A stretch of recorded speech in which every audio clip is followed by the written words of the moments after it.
Sandrine Tolotti, vous êtes journaliste et je vous cite: après une carrière passée à m'intéresser à la marche du monde, j'ai eu envie de m'intéresser plutôt à la marche des hommes et d'aborder le réel en racontant la vie que nous vivons, inspirée par Pérec. Fermez la citation. Vous êtes l'animatrice et la principale rédactrice de L'Intimiste, une structure que vous administrez avec l'aide d'amis journalistes et auteurs. L'Intimiste est un projet de médias entièrement consacré aux événements de la vie par l'intime et par l'infime, qui prend pour le moment la forme d'une newsletter mensuelle, conçue comme un petit magazine par mail qu'on feuillette de page en page.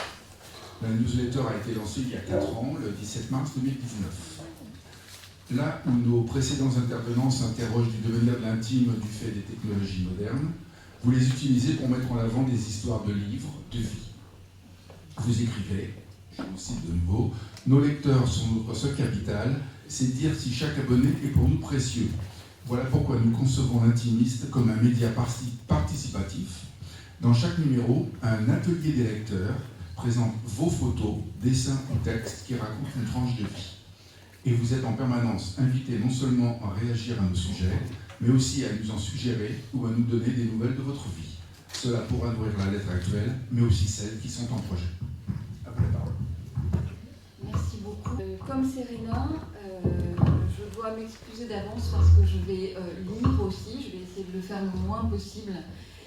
Mais j'ai eu une semaine par Mons et par Vaux, et donc voilà, j'ai pu concevoir mon intervention, mais pas tout à fait me l'approprier et suffisamment naturellement pour me passer de lecture. Donc je vous demande par avance votre bienveillance.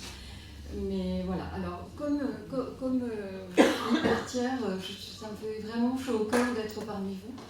Parce que quand j'ai envisagé de lancer l'Intimiste, donc il y a maintenant plus longtemps que la newsletter, parce qu'à l'origine c'était un projet de magazine-revue trimestriel, j'étais allée rencontrer Philippe Lejeune, parce que ça me paraissait évident qu'on avait des choses à faire ensemble. Ce grâce à quoi une partie du socle de mes lecteurs, qui sont aujourd'hui un peu plus de 5000, vient de vous. Oui, c'est super. Et donc, s'il y en a parmi vous, en dehors de ceux qui se sont dénoncés, merci beaucoup.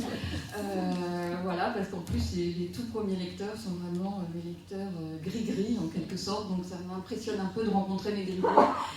Mais voilà. Alors, moi, donc, je suis effectivement journaliste, et ce dont je voudrais vous parler aujourd'hui, avec mon côté un peu hétérodoxe, c'est du fait que je plaide, et c'est pour ça que j'ai créé l'Intimiste, je plaide pour l'introduction de l'intime comme un champ d'information légitime dans les médias et dans la presse classique.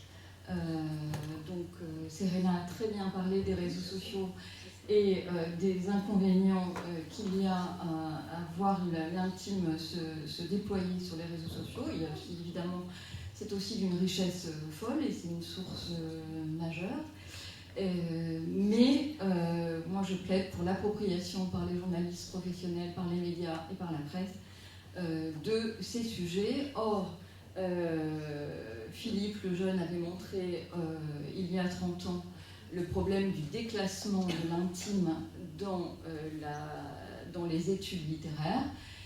Nous vivons encore aujourd'hui, ça commence à évoluer un peu, mais nous vivons encore aujourd'hui un moment où l'intime est envisagé en termes déclassés par les journalistes professionnels. C'est un tabou, c'est un angle mort du journalisme, et à mes yeux, c'est à la fois désolant, absurde, et il faut donc réintroduire l'intime comme champ d'information légitime dans les médias. Alors je vais commencer tout de suite par prendre un exemple.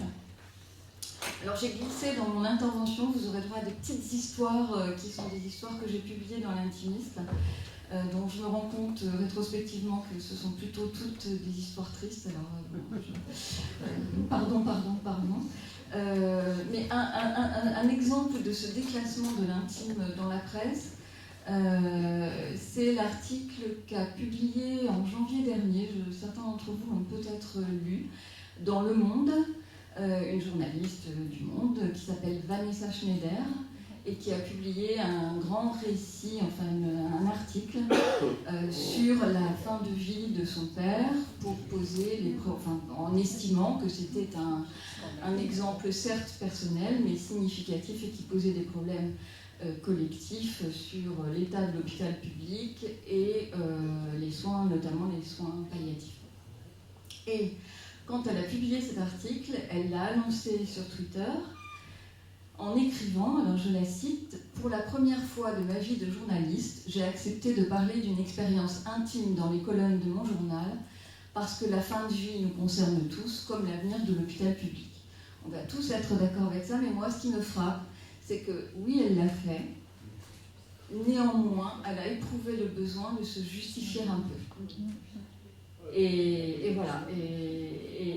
Donc voilà, ça montre à quel point nous sommes peut-être à un moment de basculement où l'intime commence à émerger dans les médias mainstream, si je puis dire, mais c'est encore un petit peu compliqué. Et moi, mon point de vue, c'est que c'est tout à fait désolant et absurde, parce que l'intime qui est censé recouvrir tout ce qui est d'intérêt privé, pour moi, recouvre des choses d'intérêt public pour différentes raisons. Alors, les historiens l'ont montré depuis très longtemps, mais au quotidien et dans la vie contemporaine, ça me paraît évident.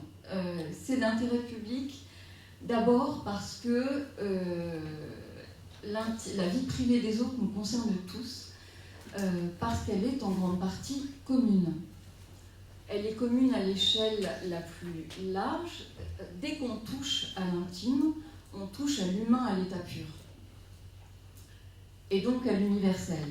Si on parle de la fin de vie, comme le fait Vanessa Schneider, si on parle des relations parents-enfants, si on parle d'amour, si on parle de deuil, si on parle de parures, de vêtements, de bijoux, si on parle de repas, si on parle d'habitat, et j'en passe, nous parlons de choses que nous vivons tous, même si nous ne le vivons pas tous forcément de la même manière, selon le lieu et l'époque où nous vivons. Je voudrais juste là introduire ma première petite histoire et vous donner un exemple tiré d'un des sujets dont j'ai parlé dans l'Intimiste, où j'ai fait un dossier sur les fantômes, sur notre rapport aux fantômes. Et la petite histoire dans ce dossier, c'est l'histoire d'une cabine téléphonique. Pardon pour ceux qui disent l'Intimiste. Donc c'est une cabine téléphoniste à l'ancienne qu'un japonais, un paysagiste japonais a peinte en blanc. Alors il y a des petits carreaux, il y a un petit toit en accent circonflexe. Il l'a récupéré en 2010 et il y a installé un vieux téléphone à cadran en bakélite noir, et tout ça n'était évidemment raccordé à rien. À rien, sauf à l'âme de son cousin récemment décédé, et avec lequel il voulait continuer à communiquer et à parler, parce que c'était ce cousin, c'était son meilleur ami. Alors je vais le citer, il a confié « Comme mes pensées ne pouvaient pas être transmises par une ligne normale, je voulais qu'elles soient portées par le vent. » Et il a appelé l'objet le téléphone du vent. Ce qu'il n'imaginait pas en installant cette cabine téléphonique dans son jardin sur des hauteurs de la côte japonaise, c'est que 3 mois plus tard, après le passage du tsunami dans sa région, son téléphone allait devenir public. Les gens de la petite ville d'Otsushi où il vit, qui a été l'une des plus impactées par le tremblement de terre et par le raz-de-marée, puisque je crois que... Alors, j'ai plus ça en tête, j'aurais dû réviser, mais je crois que 90% de la population a disparu. Non, 90% de la ville a été rayée de la carte. Et le nombre de morts, je ne sais plus, il y a eu 10 000 ou 11 000 morts à Otsushi. Et donc, Quand le tsunami est arrivé, les gens se sont réfugiés sur les hauteurs, ils ont découvert le téléphone, et puis au bout de quelques jours, ils se sont mis à l'utiliser. Alors ça donne des choses comme ça. Une femme. Maman, est-ce que tu prends soin de toi? Que fais-tu? Un vieil homme à son épouse. Il fait froid aujourd'hui, mais tu n'as pas froid là où tu es, je l'espère. Reviens bientôt. Tout le monde t'attend, mange, sois vivante, quelque part, n'importe où. Un père à son fils. Ça fait déjà 5 ans depuis la catastrophe. Si cet appel te parvient, écoute-nous. Parfois, je ne sais pas pourquoi je vis. Laisse-moi t'entendre dire « Papa ». Une fillette. « Papa, je suis tellement désolée d'avoir dit que tu sentais mauvais la dernière fois que nous sommes allés au bain public. Tu te rappelles, tu m'avais promis de m'acheter un violon, mais je n'ai jamais eu de violon. » Depuis 2011, donc, plus de 30 000 personnes sont allées s'adresser à leur mort dans cette cabine téléphonique pour prendre des nouvelles, pour en donner, pour dire les mots qu'ils n'avaient pas dit avant parce qu'ils n'avaient pas pu ou pas su. Tous savent, ils ne sont pas fous, tous savent parfaitement que le téléphone n'est raccordé à rien, qu'il n'est pas branché, mais tous décrochent le combiné. Alors qu'après tout, ils pourraient juste en faire un sanctuaire et dire voilà, je vais là, c'est un lieu pour. Non, ils décrochent le combiné et l'immense majorité d'entre eux composent un numéro. Et ils espèrent que par un processus mystérieux et merveilleux, le message parviendra aux disparus d'une manière ou d'une autre. Cette histoire, elle se passe à des milliers de kilomètres d'ici, dans une société profondément différente de la nôtre. Et pourtant, à chaque fois que je la raconte, elle touche tout le monde. Parce que tous, chacun à sa manière, à un moment ou à un autre, on a parlé un peu avec nos disparus. Et que, voilà, ça c'est un des exemples qui montre que la vie intime des autres nous concerne parce que c'est en grande partie la nôtre, dans ses aspects les plus universels, c'est-à-dire l'humain à l'état pur. C'est aussi la nôtre à une échelle plus restreinte, au temps et à l'espace dans lequel nous vivons. Nos vies personnelles sont vécues selon les normes, les valeurs, les rites, les pratiques, les techniques, les événements, l'époque et la société dans laquelle nous sommes. Donc elles sont faites des éclats de la vie collective. Et tout ça entre, toute la vie collective entre massivement dans la fabrication de nos épopées les plus intimes. Le philosophe José Ortega y Gasset a écrit « Nous n'avons que notre histoire et elle n'est pas à nous ». Et Annie Ernaux, qui est incontournable pour notre sujet, l'a placée au fronton d'un de ses plus beaux livres, Les années, dans lequel elle raconte la mémoire collective à l'aide de 1000 fragments de sa mémoire personnelle, ravivés notamment par les photos. Et c'est vrai que nos albums photos, c'est très significatif, c'est l'un des moyens très puissants de montrer l'intersection du plus intérieur, puisque dans l'étymologie intime signifie le plus intérieur, et du plus collectif. Les nombreuses collections qui existent de photographies vernaculaires rappellent que nous sommes nombreux à avoir des photos de famille sur le perron, nous sommes nombreux à avoir les mêmes photos de voyage à Venise, nous sommes nombreux à avoir les photos de nos corps enterrés dans le sable quand on est enfant ou pas forcément enfant pendant les vacances. Parce qu'on a tous, quand on est dans la même société évidemment et à la même époque, le même imaginaire du bonheur, de multiples rituels quotidiens communs, et qu'on lit dans les photos de famille des autres, l'histoire matérielle et celle des corps, le rapport à l'enfant, les relations hommes-femmes, la conception des loisirs et du travail, les pratiques alimentaires et alcoolisées. Je pense notamment à une photographie d'une grande collection de photographies vernaculaires qui s'appelle The Anonymous Project. Et il y a une photographie extraordinaire d'un enfant anglais, d'un tout petit enfant en train de boire une pinte de Guinness. Bon, donc, et dans les photos de famille, il y a pas mal de photos de beuverie aussi. Enfin bref, donc les manières de manger, les manières de croire, de penser, d'espérer d'une époque, on trouve tout ça dans les photos de famille des autres, bien entendu. Tout ça nous rappelle nos propres vies, avec évidemment des différences, mais aussi beaucoup de points communs. Voilà, les photos privées disent le socle des pratiques et des émotions qui nous structurent tous. Notre vie personnelle est profondément sociale. Et j'aimerais, pour finir sur ce point, vous parler d'une série photo absolument extraordinaire, que certains d'entre vous connaissent peut-être, faite par la photographe Deanna Dickman. C'est une photographe américaine qui a photographié pendant à peu près 25 ans. Le geste d'au revoir que lui faisaient ses parents à chaque fois qu'elle repartait de chez eux après une visite. C'est un geste totalement banal, insignifiant. Parfois, quand on est jeune, on le méprise un peu, on trouve ça un peu ridicule, coucou, bon, voilà.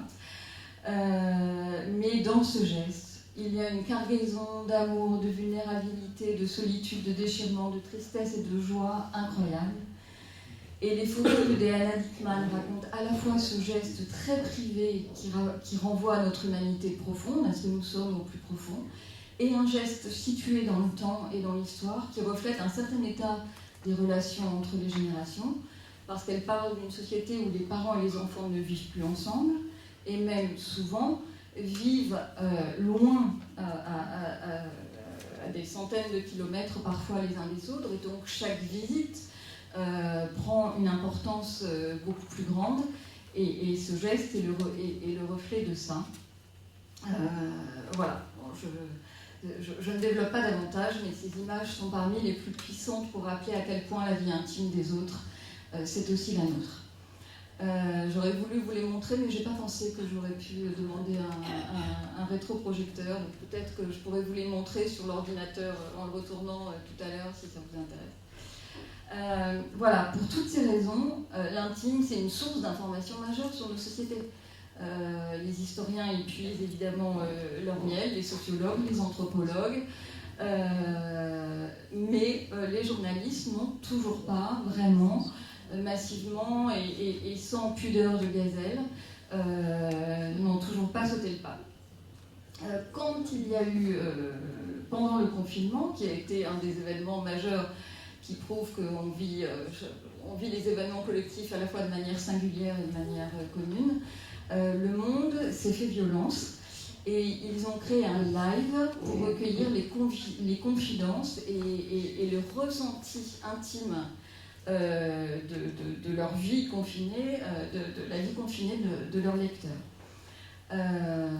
Aujourd'hui, nous ne sommes plus confinés, et les journalistes du Monde ont expliqué, parce qu'ils ont fait une espèce de making-of de cette initiative, ils ont expliqué qu'ils y avaient pioché, trouvé de multiples informations qui ensuite leur avaient permis de leur donner leur avaient donné des idées de sujets de reportage plus globaux qui sont allés faire pour mieux rendre compte de l'état de la France en confinement. Nous ne sommes évidemment plus confinés, mais moi je continue de croire continuer d'aller dans les têtes, dans les foyers, dans l'intimité des gens, reste une source d'information majeure sur ce que nous vivons et la société dans laquelle nous vivons, et que c'est tout à fait légitime. Mais l'intime, ça n'est pas seulement une source d'information. C'est aussi, en tout cas à mes yeux, autre chose, d'au moins aussi important. C'est une source majeure de lien social. L'intime, ça permet de mieux comprendre la société dans laquelle nous sommes, mais ça permet aussi de mieux se comprendre les uns les autres. Ça permet de recréer du lien et de la proximité dans des sociétés qui sont fragmentées, plurielles, et où on a parfois beaucoup de mal à se mettre à la place de l'autre, ce qui n'est pas sans inconvénient. L'intime, ça n'est pas une espèce de promotion d'un individualisme sentimental et un peu malsain, c'est construire des proximités affectives avec des inconnus. Les histoires de l'intime sont des histoires qui nous ressemblent qui nous ressemblent et qui donc nous rassemblent. Voilà, et ça me paraît très important, par les temps qui courent, de cultiver ce terrain commun qui permet de se parler en dépassant les clivages culturels, idéologiques, en dépassant aussi nos préjugés. Connaître l'intimité des autres, ça nous oblige à être un peu moins bêtes. Et là, je vais parler de moi, exceptionnellement, parce que je ne le fais jamais. Je me souviens de la réaction que j'ai eue en regardant un documentaire qui est un documentaire fabuleux sur le Tour de France. Ça s'appelait la Grand-Messe, et les documentaristes avaient filmé des passionnés du Tour de France qui chaque année passaient leurs vacances en camping-car sur les bas-côtés de la route au col de l'Izoard et qui arrivaient là 15 jours avant pour être sûr d'avoir la meilleure place et de rien louper des 2 minutes où le Tour de France faisait. Évidemment, on voit à peine le Tour de France dans ce documentaire. En revanche, on suit la vie des gens pendant les 15 jours de leurs vacances, leurs apéros, leurs randonnées entre amis, les chansons qu'ils chantent, les moments passés devant la télé à regarder le Tour de France.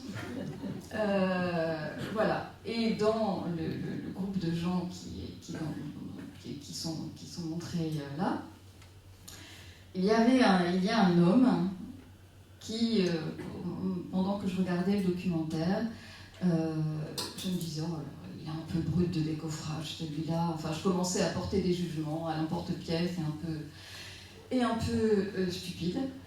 Et à un moment, cet homme, qui me paraissait pas très intéressant, s'est mis à raconter un traumatisme survenu des décennies plus tôt. Sa petite fille avait été enlevée, pas très longtemps, enfin, ça s'est bien terminé, cette histoire-là n'est pas triste.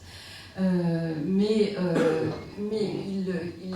je ne sais plus dans quelles circonstances il en parlait dans ce documentaire avec ses amis.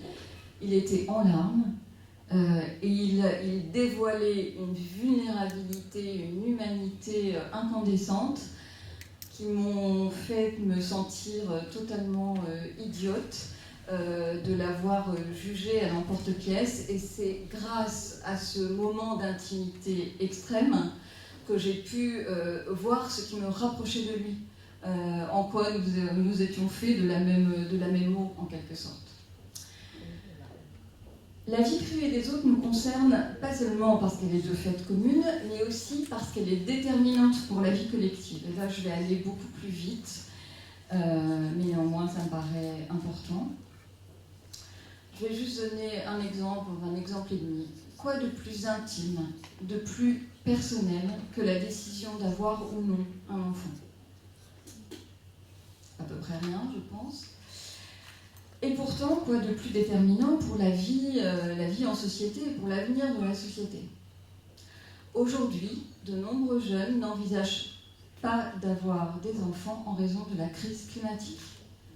Une enquête publiée par une revue scientifique en septembre 2021 révélait que 40% des jeunes vingtenaires hésitent fortement sur le principe d'avoir des enfants. Certains vont même plus loin, ils envisagent de se faire stériliser, etc. Avec un raisonnement double, je ne veux pas infliger ce monde à des enfants, et par ailleurs, je ne veux pas aggraver la crise climatique en peuplant encore plus la planète. C'est dire à quel point l'intime et le collectif sont complètement interdépendants. Et donc, on a d'un côté la crise climatique qui appartient au champ de l'information légitime, et de l'autre côté, la vie intime qui, elle, n'appartiendrait pas au champ de l'information légitime. C'est absurde, il faut faire tomber ces frontières qui, à mes yeux, n'ont pas de sens. Un autre tout petit exemple, quelle décision est plus personnelle et plus privée que la décision d'émigrer pour avoir une vie meilleure, pour donner à ses enfants une vie meilleure, ou en tout cas on l'espère. Et pourtant, quelle décision a plus d'importance à la fois sur le pays qu'on quitte et sur le pays où on arrive ? Certes, pas à l'échelle individuelle, mais à l'échelle collective de l'ensemble des micro-décisions ainsi prises. Et cela m'amène à la troisième raison pour laquelle la vie privée des autres nous concerne tous, parce que la raconter en public éclaire autrement certains enjeux de société et certains débats politiques. Il me semble, alors je suis un peu naïve, mais il me semble que si on racontait l'immigration non par des chiffres et des généralités aussi sensibles soient-elles, mais en partageant des histoires de vie singulières, en enfilant la peau de l'autre, pour reprendre une expression d'Alain Corbin, si on racontait l'histoire d'une nounou asiatique partie travailler à Singapour ou aux États-Unis, pour que ses enfants aient une vie meilleure, mais que du coup ces enfants restés au pays, elle ne les voit pas grandir, il me semble que la nature du débat public en serait changée.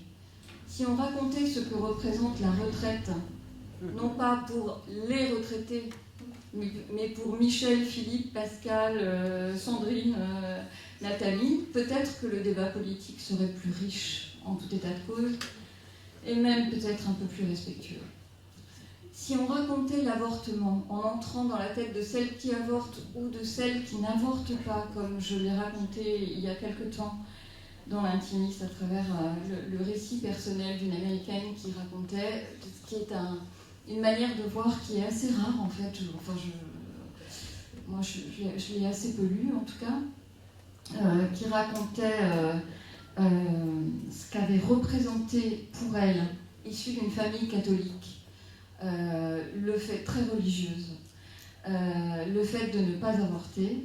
Je pense que, quel que soit ce qu'on pense par ailleurs soi-même de l'avortement, ça n'est pas le sujet, mais je pense qu'on on échapperait à certains simplismes. Et quand on raconte une fin de vie, comme le fait Vanessa Schneider à propos de son père, on regarde peut-être différemment la question de l'avenir de l'hôpital et de l'argent que ça coûte. Je me demande si un gouvernement par les histoires plutôt qu'un gouvernement par les chiffres ne nous changerait pas un peu la vie, mais là aussi je pense que je suis un peu naïve, mais en tout cas c'est ce que le philosophe Michael Fessel appelle une démocratie sensible, et c'est vraiment un type de démocratie que j'aimerais bien voir naître moi personnellement. Voilà, donc je fais vraiment un plaidoyer pour rendre publiques nos histoires intimes, que ce soit par le récit de soi, ou par le fait que des journalistes et des auteurs professionnels racontent l'intimité des autres. C'est un des ressorts les plus efficaces, me semble-t-il, d'un humanisme d'aujourd'hui. Alors le terme humanisme est très dévalué de nos jours, mais moi je continue à penser que c'est une cause qu'il faut de plus en plus défendre. Et au pays de Montaigne, nous ne devrions pas avoir besoin de rappeler que chaque homme porte la forme entière de l'humaine condition. Pour toutes ces raisons, je crois qu'il est légitime et urgent que les médias s'emparent des histoires intimes et les portent sur la place publique. En 2016, Le Monde avait fait, j'ai pris un fil rouge avec Le Monde, comme ça je ne me suis pas compliqué la vie. Le Monde avait fait un article sur les reportages immersifs, qui en fait ne se sont pas tellement développés, en réalité virtuelle. Et ils opposaient le fait de ressentir et le fait de comprendre. Et je cite le journal, qui donc posait cette question en termes d'éthique journalistique.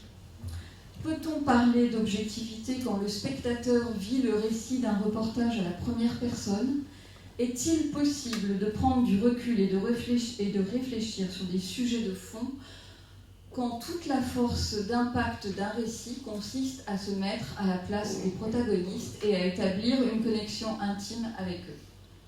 Bon, moi je crois que l'objectivité n'existe pas et que ne pas le reconnaître est une forme de malhonnêteté, et que c'est particulièrement dommage parce que l'honnêteté c'est bien la seule chose qu'on peut prétendre avoir quand on est journaliste, et que c'est ça qu'il faudrait défendre.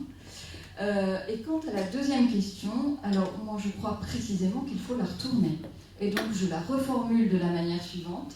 Est-il possible de réfléchir sur des sujets de fond sans un récit qui invite à se mettre à la place des protagonistes et à établir une connexion intime avec eux? Bon, moi, la réponse en ce qui me concerne est dans la question. Reste une question en filigrane qui, elle, me paraît légitime. Prenons-nous alors le risque de l'indiscrétion, de l'impudeur, de l'indécence?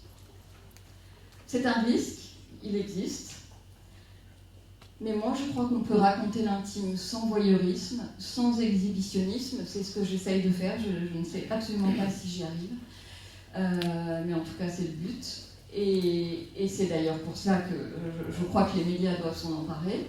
et ne pas laisser aux réseaux sociaux le monopole de tout ça. On peut écrire des récits de vie tout en retenue, qui savent émouvoir et atteindre à l'universel, mais dont le but n'est pas le nombrilisme, mais de la volonté de se relier. Voilà. Et pour ça, il faut du respect. Le respect de la volonté des gens dont on parle, et voilà, mais que dans certaines conditions, on peut tout à fait y arriver et il faut s'y essayer. Donc voilà, l'intimiste essaye de faire ça à sa modeste échelle. Et ceux qui ne le connaissent pas encore, je vous invite à le découvrir si ça vous intéresse. Mais je voudrais finir sur la dernière raison pour laquelle je crois qu'il faut combattre ce tabou qui pèse encore sur l'intime dans les médias et dans la presse.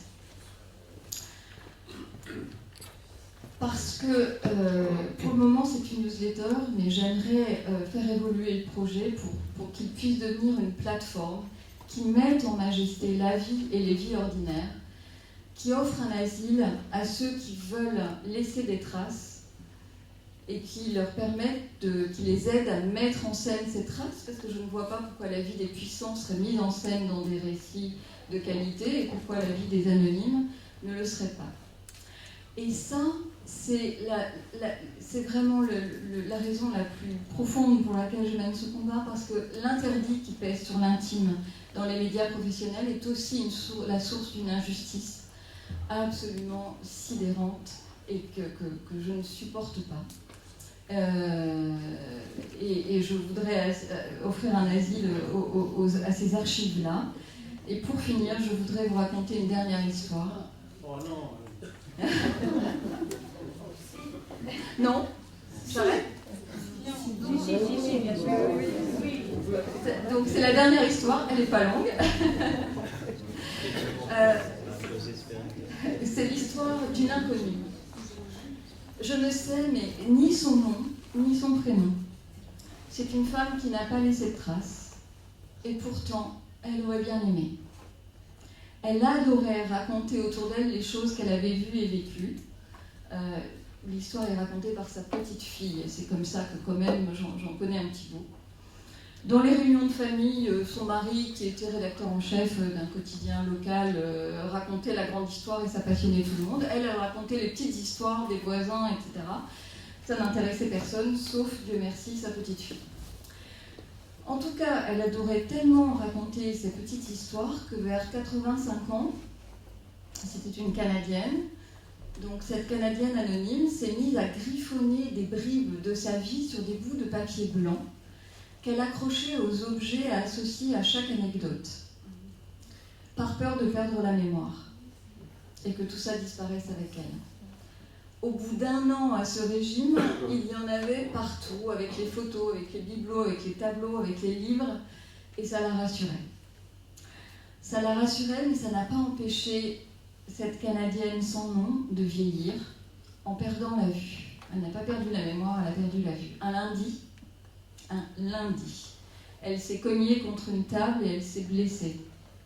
Le mardi, sa famille l'avait mise en maison de retraite. Le mercredi, les débarrasseurs et l'antiquaire étaient déjà là. Le vendredi, quand sa petite fille qui étudiait loin de là est arrivée, il ne restait plus rien. Plus rien, sauf un tapis blanc de petits papiers blancs rempli d'histoires minuscules, et ce tapis recouvrait le sol de son ancienne maison. Mais ces histoires étaient devenues muettes puisqu'il n'y avait plus les objets auxquels elles étaient associées. Qu'est-ce qu'on fait contre cette injustice-là? Moi, je ne peux pas la supporter. Donc l'APA est un conservatoire merveilleux de récits de soi pour tous ceux qui osent et qui peuvent écrire. Mais le récit de soi, de ceux qui n'osent pas, qui ne peuvent faire que des petits bouts, qui n'ont que des listes de courses, qui n'ont que des petits post-it, qui n'ont que des bribes, celles-là, on les met où? On les recueille où? J'aimerais qu'un jour, ça c'est un rêve un peu fou pour le moment, donc, mais mon idéal, ce serait qu'un jour, l'Intimiste puisse devenir une plateforme d'accueil de tous ces récits, les plus minuscules soient-ils. Voilà, je vous remercie.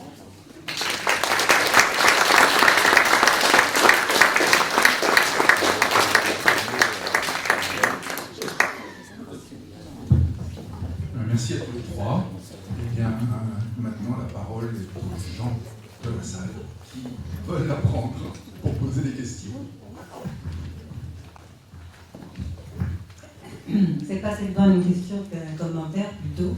Il s'adresse à Sandrine Pelotti. Par rapport à ce que vous avez dit des récits de choses intimes à faire en public, l'APA offre à tous ses adhérents et aux autres aussi d'ailleurs une plateforme, un vecteur pour le faire. C'est notre revue La Faute à Rousseau, dans laquelle, dans chaque numéro, il y a des articles envoyés spontanément par les adhérents et au verso de la 4e couverture sont indiqués les thèmes des numéros à venir. Donc les gens sont invités à nous envoyer des textes sur ces thèmes. Évidemment, on ne peut pas leur garantir la publication, le comité de rédaction va les examiner, mais au moins la possibilité existe. Ah oui, oui, non, mais de toute façon, on est complètement sur la même longueur d'onde et je sais que vous faites déjà énormément. Hein. C'est clair, je l'ai dit d'ailleurs.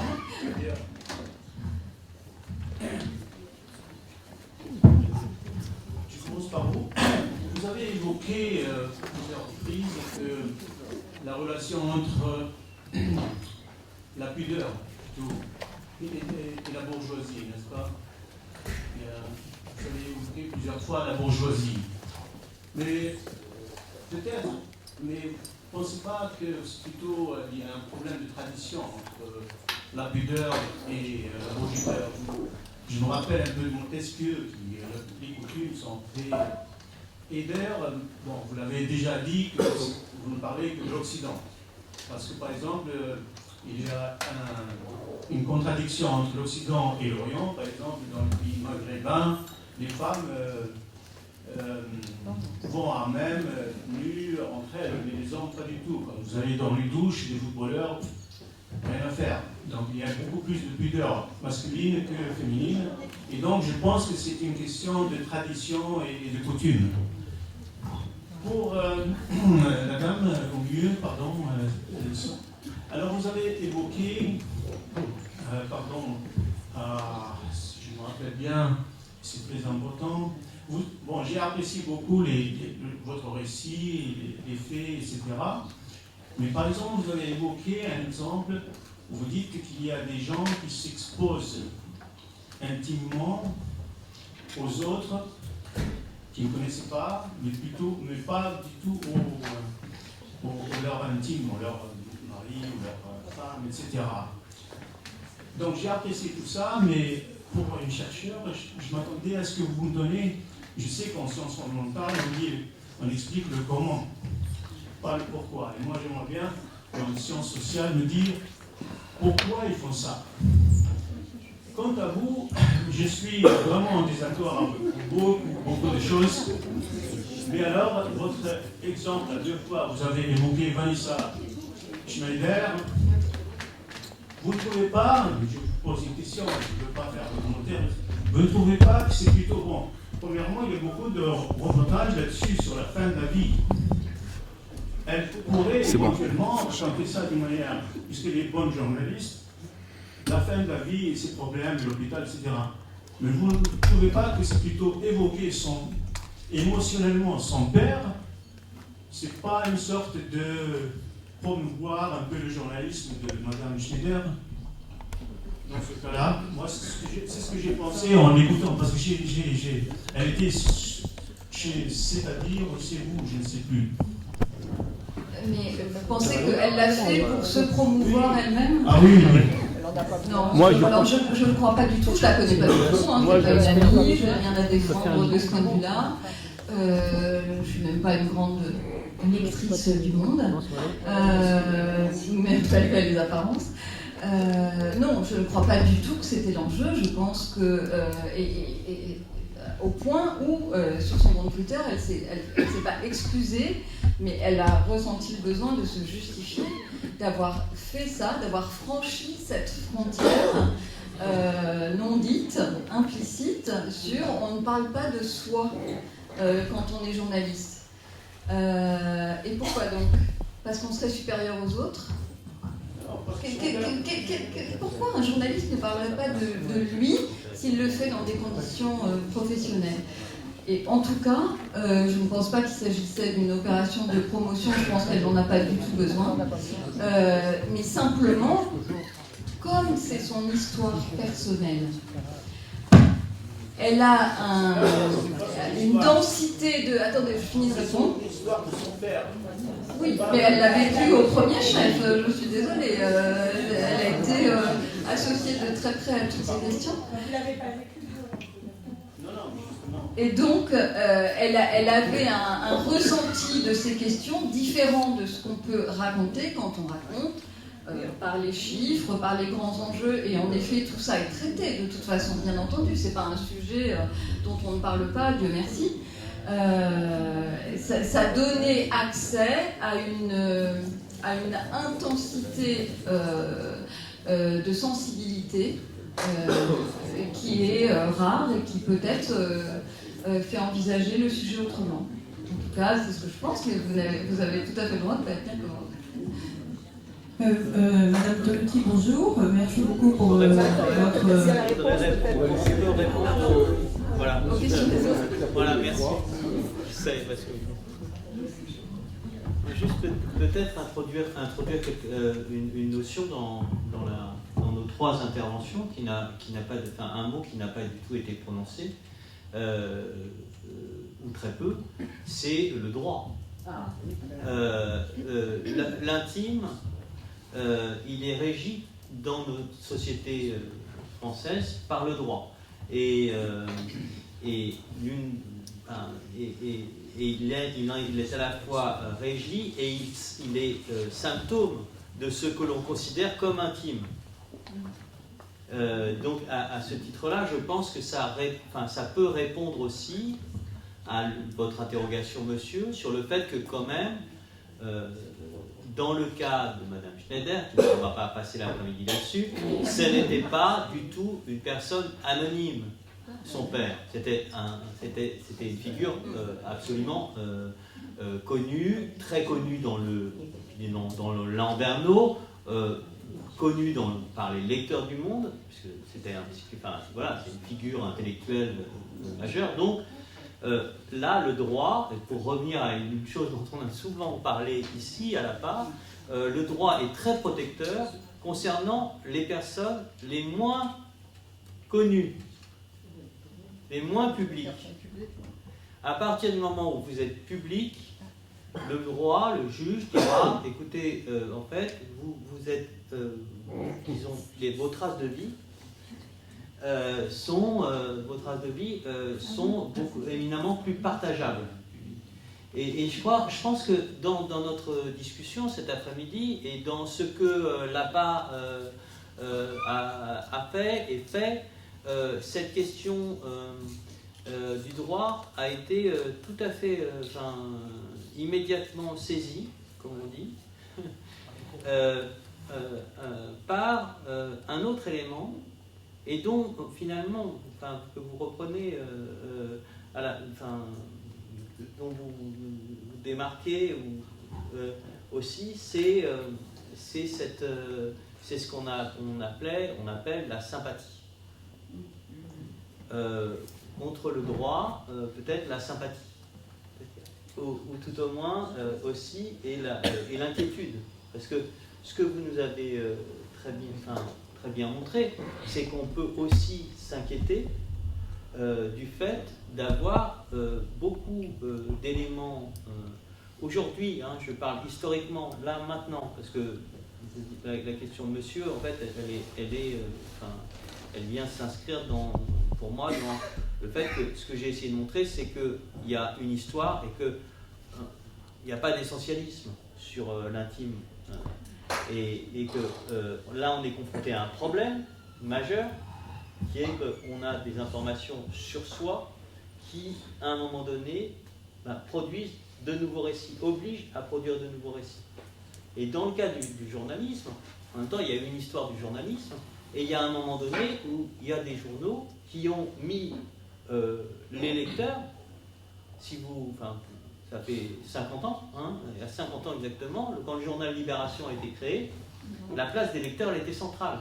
On travaille sur les archives de Libération en ce moment, depuis quelque temps, le journal, les pages consacrées à ce qu'on pourrait appeler la part individuelle de l'histoire, l'individu, et ces questions d'intimité, de sexualité ont aussi été la limite du journal, puisque le journal a été condamné. Il a été condamné parce que nos intimités ne sont pas toutes belles à voir. Certains d'entre nous aimons les enfants, avons des images d'enfants dans nos têtes. Et les écrire, les publier, ce n'est pas forcément... c'est contraire au droit. Certains d'entre nous n'aiment pas les juifs. Certains d'entre nous n'aiment pas l'autre. Écrit de la haine. Et tout ça, c'est aussi l'intime. L'intime n'est pas que la beauté, l'intime n'est pas qu'altruisme. Et c'est ça aussi, me semble-t-il, ce qui est intéressant dans la diversité des fonds de la part. C'est que c'est pas, tout le monde n'est pas sympa à la part. C'est pas vrai. Mais par contre, ce qui est intéressant, c'est comment on constitue une archive de ce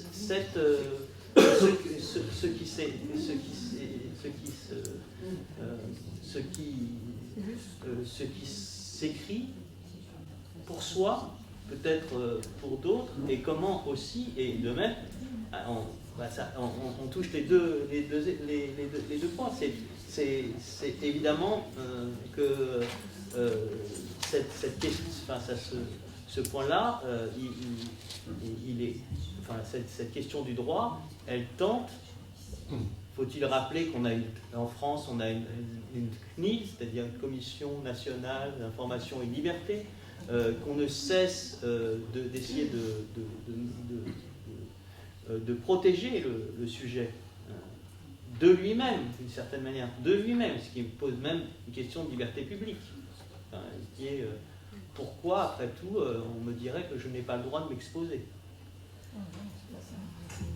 Voilà. Et je voulais juste introduire ce point de droit qui me paraît absolument essentiel dans l'histoire de notre rapport à l'intime, et peut-être aussi dans le fait que les journalistes, très souvent, comme les chercheurs en sciences sociales, notent en bas de page, les prénoms ont été modifiés. Nous, historiens, nous avons la chance de pouvoir ne pas le faire. Ne pas le faire, pas pour l'histoire contemporaine, mais pour le XVIIIe siècle. Arlette Farge garde les noms. Par exemple, Daniel Roche, c'est Ménétra. Ou quand Philippe, vous publiez vos écrits de l'arrière-grand-père, c'est parce que vous avez le droit de garder le nom.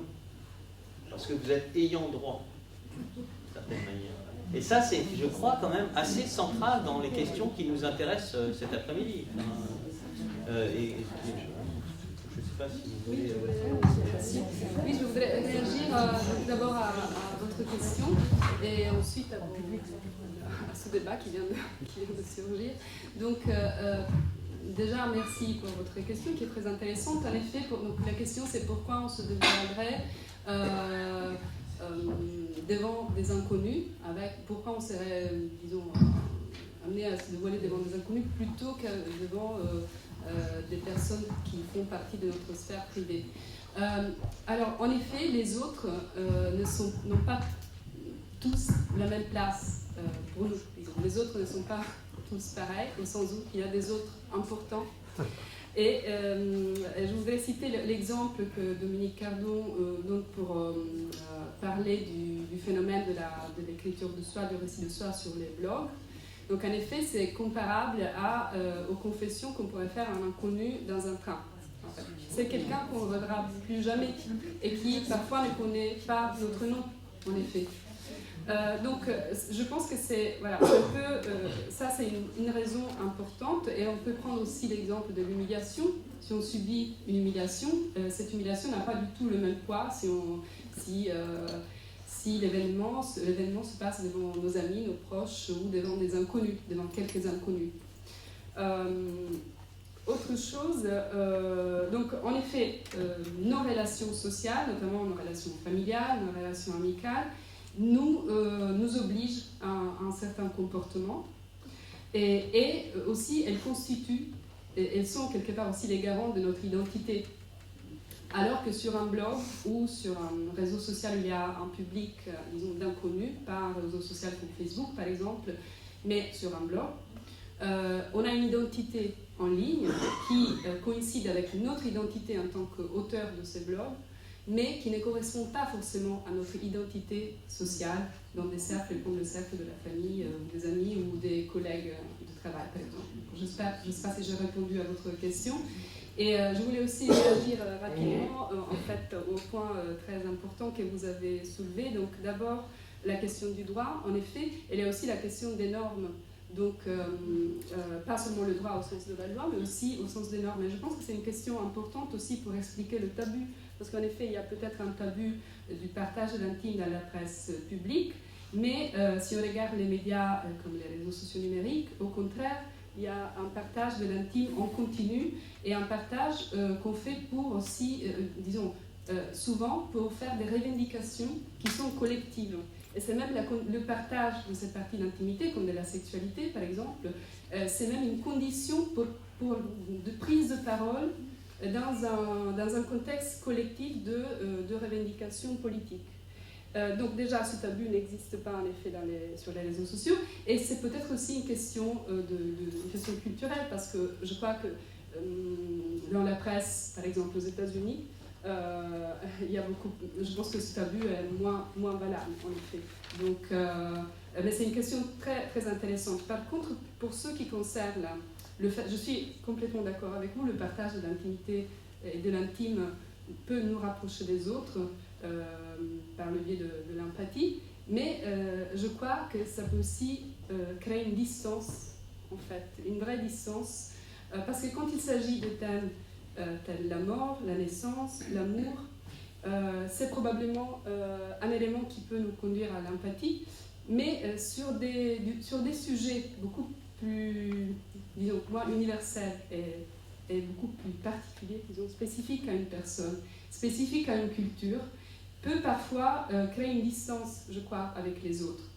Et l'autre observation, c'est que je trouve, disons, c'est vrai qu'il faut partager, c'est bien de partager son intimité, parfois, mais en fait, un partage, comme on le fait aujourd'hui, excessif, pour moi est toujours un peu suspect, au sens où on met en avant les émotions, les sentiments, alors que parfois on devrait mettre en avant des opinions et des éléments qui font appel plutôt à notre rationalité, donc pas à l'objectivité, mais plutôt à notre rationalité. Voilà. Je suis d'accord.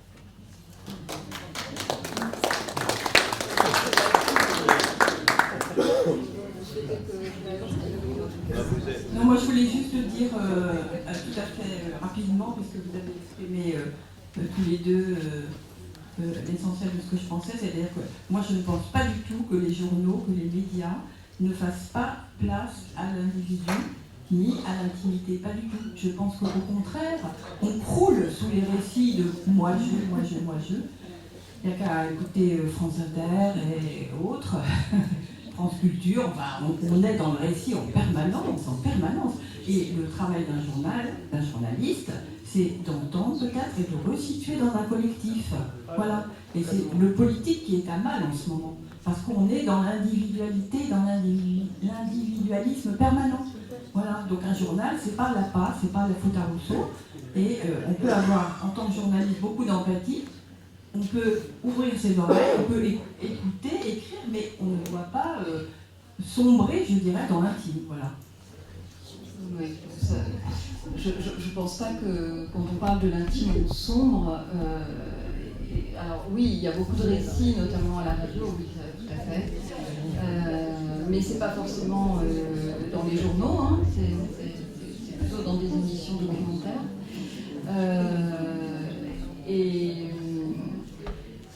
Et je ne plaide pas pour l'absence de mise en contexte, du tout.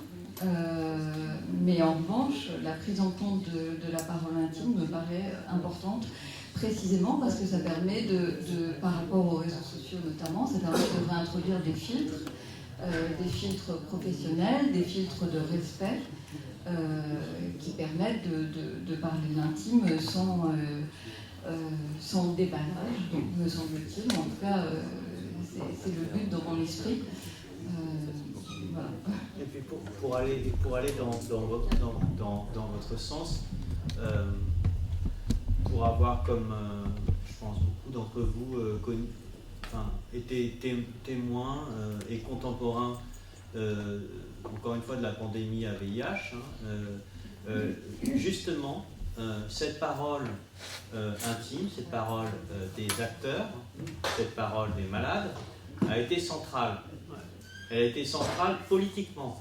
C'est-à-dire que ces témoignages de gens connus comme Jean-Paul Aron ou de gens totalement inconnus qui soudain se sont mis à écrire des textes, à publier des textes, mais aussi à les faire circuler auprès de leurs proches, a largement contribué à non seulement prévenir la transmission, mais aussi lutter contre les stigmatisations et initier même des politiques publiques. Et je crois qu'une des choses qui est tout à fait intéressante dans ce que vous avez décrit concernant le Covid, c'est que précisément, concernant le Covid, les journalistes avaient la mémoire de la pandémie à VIH, et les politiques ne l'avaient pas. Et c'est vrai que nous n'avons jamais entendu, à un moment donné, une décision politique qui s'appuie sur l'expérience des malades. Et je trouve que, puisqu'il s'agit là vraiment d'une partie très limitée de l'intime, hein, la maladie, c'est la partie visible, puisque c'est peut-être sur la maladie qu'on parle le plus de soi. Hein. Il y a récit d'accouchement, récit de mort. Enfin, c'est vraiment les deux grands moments où on parle de soi. Enfin, pour les hommes comme pour les femmes. Hein. Beaucoup d'hommes accouchent, tout à fait intéressant. Mais je trouve que c'est vraiment ce point d'articulation qui était au centre quand même de notre après-midi, danger et risque. C'est pas tellement diagnostic sur l'intime, ces dangers, ces évolutions, et en même temps comment ils peuvent être aussi des leviers pour produire ce qui nous rassemble quand même cet après-midi, c'est-à-dire chacun d'entre vous écrivez séparément et en même temps vous formez une communauté, une forme du commun, et c'est peut-être ça qui à travers un média, à travers l'analyse des réseaux, de ce qui nous est commun, c'est aussi acheter le même t-shirt ou le même pull. Et il n'y a pas forcément, comme disent les plus jeunes, c'est pas forcément, on ne doit pas être forcément jugeant. Après tout, Madame Schneider a écrit sur son père parce qu'elle avait besoin d'écrire sur son père, comme d'autres ont écrit sur la fin de vie à un moment donné parce qu'ils étaient romanciers, comme Hervé Guibert a écrit sur son sida parce qu'il en avait la nécessité. Et je crois que c'est peut-être ça qui est intéressant dans ce moment qui est le nôtre, c'est que ça nous plaise ou non, les gens à un moment donné disent moi j'ai envie de parler et je veux prendre cette liberté-là, au risque de peut-être parfois en souffrir. Je pense aussi que vous avez soulevé un point très important, le filtre. En effet, le rôle que la presse publique peut avoir quand elle traite de l'intime, c'est justement de créer aussi un terrain commun de discussion sur l'intime, et pas seulement, disons, par rapport à la prise de parole spontanée sur les réseaux sociaux numériques, par exemple. S'il vous plaît, est-ce que c'est étudié, est-ce que c'est pas anachronique? C'est mon sentiment personnel. C'est mon sentiment personnel. J'ai un peu l'impression que le développement sur les réseaux sociaux depuis, on va dire, une vingtaine d'années, en parallèle, c'est la destruction de la cellule familiale. On a l'impression que les gens ne peuvent plus partager leur intime, le nombre de femmes seules avec enfants, le nombre de femmes seules sans enfants ou pas. Et en parallèle, ils ont besoin de se raconter. Et pour se raconter, ils se retrouvent sur les réseaux sociaux où il y a des anonymes. Je me demande si c'est pas une bascule, c'est peut-être un bien grand mot, mais c'est pas une bascule de notre société totalement individualiste qui, malgré tout, a besoin de contacts sociaux et de se raconter comme tous les humains. Merci. Alors c'est une question très importante, aussi très complexe. Je pense que 3 thèses ne suffisent pas pour répondre. Mais en effet, ça a été montré que les réseaux sociaux, depuis le début de leur développement, ont été un lieu, notamment pour les adolescents, pour créer un espace d'intimité qu'ils pouvaient partager avec d'autres adolescents qui étaient peut-être loin de là où ils vivaient. Et pas, en effet, pas avec leur famille, parce que les liens qu'on peut créer sur les réseaux sociaux sont des liens justement différents et parallèles aux liens. Et donc c'est pour ça que, comme je le disais, disons, ces moyens de communication peuvent aussi aider à sortir de l'isolement, en effet, aussi de l'isolement à l'intérieur de la cellule familiale. C'est pour ça que je plaide pour le trans-team.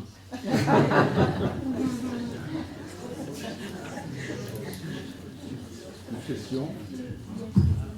Et puis on n'est pas forcément sûr, enfin je dis ça, mais historiquement, que la petite famille incestueuse, comme disait Michel Foucault, soit le modèle idéal de mode de vie. Il faut peut-être parfois être seul. Seul, c'est parfois mieux que mal accompagné. Quand voilà, il y a aussi des récits intimes de féminicide. Ou de tentative de féminicide. Et ça fait aussi partie, je crois, d'un moment historique où la place de l'intime est, pour répondre à Madame, un levier extraordinaire politiquement, de visibilité. Et vraiment, c'est un des phénomènes absolument contemporains, c'est quand ce moi-je, il est, pour citer Michel de Certeau, il est la prise de parole, il est quand même un des éléments de la démocratie participative. Vous voyez, je suis très politique aujourd'hui. Mais merci encore à tous les trois pour vos interventions. Merci à tout le monde.